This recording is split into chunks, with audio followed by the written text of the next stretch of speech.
Alors c'est l'heure des 2 minutes du vin d'Olivier Pouls. C'est avec le printemps et les beaux jours qui arrivent. La saison des mariages arrive aussi. Alors là, grande question, qu'est-ce qu'on sert à boire à nos invités, Olivier Pouls? Surtout, on a un petit clin d'œil ici dans le studio. Je crois que c'est une chronique qu'on va dédicacer à Marion Sauveur. Mais bien sûr. On va mettre notre beau costume dans pas longtemps. Oui, je le dis à ses admirateurs, ce n'est plus un cœur à prendre. Non, ça y est. Non. S'il a encore le temps, il faut évidemment qu'elle s'occupe dès maintenant du vin parce que c'est une des composantes importantes du repas du mariage.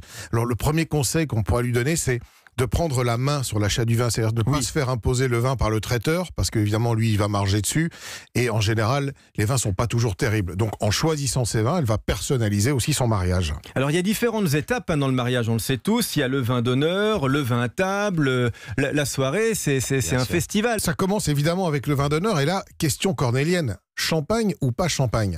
C'est souvent une question de budget parce qu'une bonne bouteille de champagne, une fois encore on le répète, on ne prend pas du champagne premier prix, une bonne bouteille de champagne ça coûte un peu d'argent et je le redis, mieux vaut un bon crément plutôt qu'un mauvais champagne. Donc si vous n'avez pas les moyens de mettre 20 ou 25 € pour la bouteille de champagne, et ça peut se comprendre quand on est nombreux, optez pour un bon crément. On en fait des délicieux en Bourgogne, dans la Loire, en Alsace par exemple. Exactement.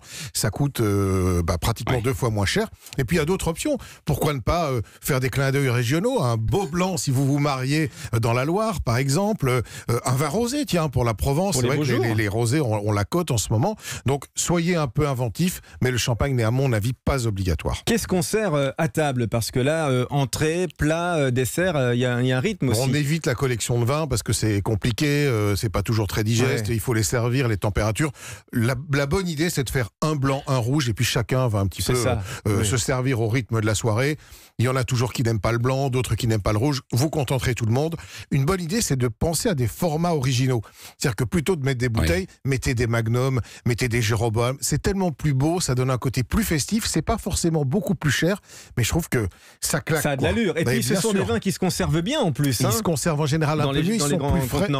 Ils sont plus frais en général en bouche. Ils ont un fruité plus vivant. Donc c'est en plus une bonne chose que d'avoir des grands contenants. Alors une grande angoisse, c'est de ne pas prévoir assez. On prévoit quelle quantité en fait pour un mariage? Ça c'est toujours la grande difficulté. En règle générale, on va dire que pour l'apéritif, le vin d'honneur, on prévoit une bouteille pour 4 personnes, enfants compris, sachant qu'il y a des gens qui ne boivent pas.